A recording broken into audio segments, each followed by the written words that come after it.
Olá, galerinha boa e amiga do mundo dos mistérios, seja bem-vindo.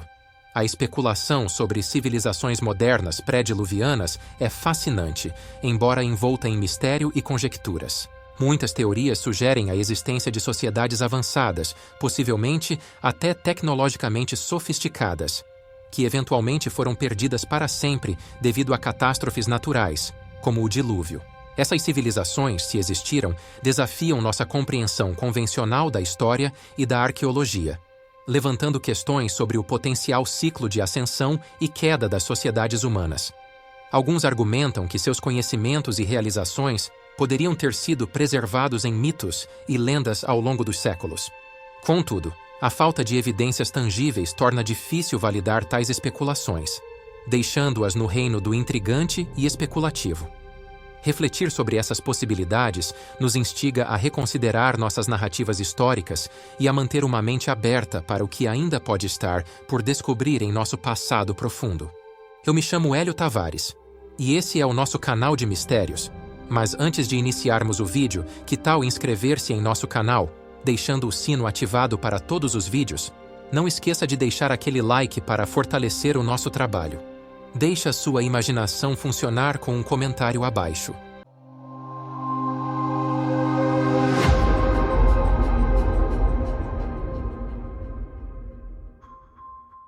Um geólogo chamado Alexander Koutepin acredita que estas marcas misteriosas, as quais se estendem ao longo do Vale Phrygian, no centro da Turquia, foram feitas por uma raça inteligente. Ele sugere que essas marcas, que remontam a cerca de 12 ou 14 milhões de anos, foram deixadas por uma raça inteligente que utilizava veículos com rodas. Ele teoriza que esses veículos, devido ao seu peso, deixaram sulcos profundos em um solo macio, que posteriormente petrificaram ao longo do tempo. O geólogo comparou essas marcas a pegadas petrificadas de dinossauros, ressaltando a familiaridade dos geólogos com tais fenômenos. Após uma expedição ao local com 3 colegas, Koutepin descreveu as marcas como trilhas petrificadas em rocha tufácea, composta por depósitos de cinza vulcânica compactada. Ele destaca que essas trilhas não podem ser atribuídas a seres humanos e argumenta que estamos lidando com veículos todo-terreno de uma civilização desconhecida. Koutepin desafia a abordagem convencional da ciência sobre o assunto, acreditando que muitos arqueólogos evitam discuti-lo por medo de arruinar as teorias estabelecidas. Ele sugere que essas marcas são evidências de civilizações altamente avançadas, que habitaram a Terra em um passado distante, desafiando assim nossa compreensão da história humana pré-clássica. Essas descobertas levantam questões intrigantes sobre a possibilidade de civilizações antigas, com tecnologias avançadas, existirem muito antes do que acreditávamos anteriormente.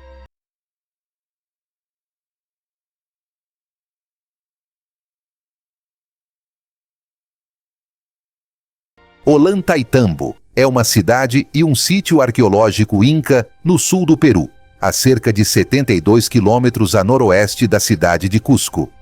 Está localizado a uma altitude de 2.792 metros acima do nível do mar, no distrito de Ollantaytambo, província de Urubamba, região de Cusco. Durante o Império Inca, Ollantaytambo era a propriedade real do imperador Pachacuti, que conquistou a região, construiu a cidade e um centro cerimonial. Na época da conquista espanhola do Peru, serviu como uma fortaleza para Manco Inca Yupanqui, líder da resistência inca.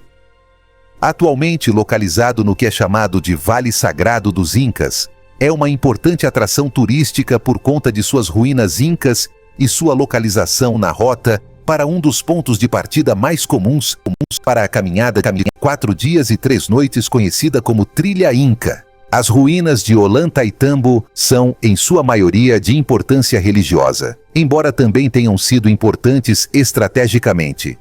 Construídas nos anos 1400, a grande fortaleza Inca, também conhecida como Temple Hill, e o Templo do Sol com suas pedras monolíticas, se elevam acima das ruas de paralelepípedos da cidade. Marcas antigas semelhantes a símbolos em relevo ainda adornam essas pedras enormes. O complexo também inclui um terraço escalonado, bem como uma área conhecida como Princess Baths, onde banhos cerimoniais aconteciam. Uma subida de 200 degraus até o topo dá ao visitante uma visão de perto dos restos de várias fontes e templos. Os moradores da área também gostam de apontar o rosto inca esculpido no penhasco acima do vale. Ollantaytambo era um lugar estratégico militar, agrícola e religioso para administrar e controlar o vale sagrado dos incas. Isso decorre das construções que eram presumivelmente reservatórios agrícolas e para uso militar como muros e torres de vigia, provavelmente para proteção contra etnias da selva. Ruínas de Ollantaytambo. São degraus que separam o topo da parte inferior e observam as pedras perfeitamente esculpidas, obviamente dedicadas ao culto à água, com grande semelhança com Tipon, Vale Sul de Cusco. Este lugar é um centro cerimonial e de adoração à purificação da água. O sítio arqueológico inclui uma série de terraços sobrepostos, mostrando os impressionantes e grandes blocos de pedra finamente esculpidos e localizados no terraço superior, Templo do Sol. As ruínas incas de Ollantaytambo são vestígios do povo que recebeu a ordem de construir de Pachacutec, depois de submeter seus habitantes e conquistar essas terras, impondo obras de infraestrutura agrícola, compostas por centenas de plataformas e canais para garantir as terras de cultivo, postos de controle e vigilância nos topos das colinas, edifícios domésticos e cerimoniais. Eles também construíram uma ponte para conectar a vila com a trilha Inca e ergueram satélites urbanos na rota para Machu Picchu. Ollantaytambo. O local também conta com belas fontes, um templo do Condor e inúmeras rochas e pedras com uma variedade de reentrâncias e ranhuras que podem ter sido usadas para observações astronômicas. O mais notável deles é uma rocha vertical com saliências que alguns dizem ser um relógio solar que marca o solstício de dezembro e o zênite do Sol. Na verdade, todo Ollantaytambo tem um propósito astronômico. Diz-se que o local tem o formato de uma lhama e no alto da montanha, um recinto de pedra chamado Olho da Lhama capta os primeiros raios do sol do solstício.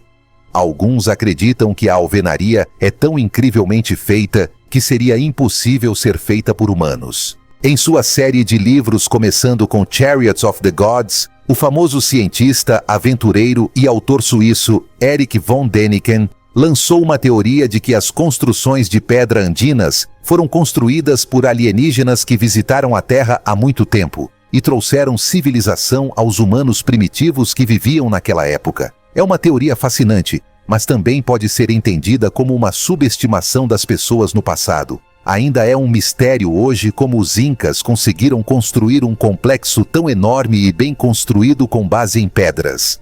Naquela época, eles não tinham ferramentas de ferro ou conhecimento da roda, mas de qualquer forma, eles foram capazes de escavar as pedras enormes, transportá-las através do vale e de um rio, trazê-las até o topo da montanha, moldá-las e colocá-las em estruturas notáveis.